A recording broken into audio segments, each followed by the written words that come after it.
బాబు Ramesh, అడంగల్లో entry ఉంటేనే ఎంజాయ్మెంట్స్కి వచ్చేవాళ్ళు, ఏది పడితే అది తీసేసి ఇచ్చేస్తారు. ఇప్పుడు అడంగల్లో లేకుండా ఎట్లా? అసలు ఏ రూల్ ఉంది అట్లా ఇమ్మని ఎవరు చెప్పారు? పాత అడంగల్లో వాళ్ళ పేర్లు లేవు. నువ్వు ఎట్లా ఇచ్చావు? అంటే గ్రౌండ్ నేను ఎక్కడికి కార్ ఆపుకొని అక్కడ కొనుక్కుంటానయా? నాకు ఇచ్చేస్తాను ఎంజాయ్మెంట్ ఏందని మీరు నాకు అర్థం కాదు. నేను కార్ ఆపుకొని అక్కడ నిలబడతాను, నాకు ఎంజాయ్మెంట్ ఇచ్చేస్తాను. నేను పోయి అది ఎదురు కంటెక్ట్ చౌక్లో కార్ ఆపుకొని నిలబడతాను, నాకు ఎంజాయ్మెంట్.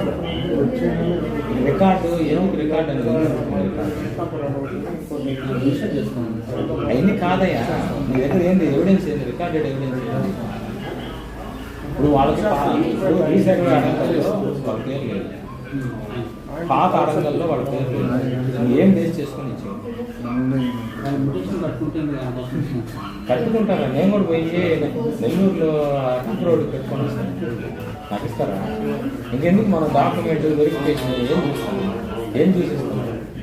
ఇప్పుడు ఓల్డ్ అడంగల్లో ఆ సర్వే నెంబర్లో వాళ్ళు లేదు, కొత్త రీసర్వే తర్వాత అడంగల్లో వాళ్ళ పేరు లేదు. రీసర్వేలో ఉంది సార్, కాబట్టి వాళ్ళ అన్న పేరు అప్పుడు వాళ్ళ అన్నకి వెళ్తున్నారు. ఒకటబ్బా టైటిల్ కన్ఫర్మేషన్ మీరు చేయకూడదు,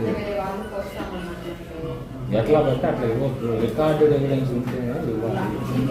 మీకు డౌట్ ఉంటే రిపోర్ట్ రాసి మాకు ఇవ్వాలి. మీరు ఏదంటే స్కెచ్ చేసి ఇచ్చేస్తారు, ఎవిడెన్స్ అవుతుంది. కోర్టుకి వెళ్తారు, ఎవరు సంబంధం లేదు. టైటిల్ కన్ఫర్మేషన్ ROR యాక్ట్ ప్రకారం ఎవరు చేయాలి? తహసీల్దార్ కాంపిటెంట్. అది మీరు డిసైడ్ చేయకూడదు. మీకు డౌట్ ఉంటే రిపోర్ట్ రాసి మనకి ఇచ్చేయాలి.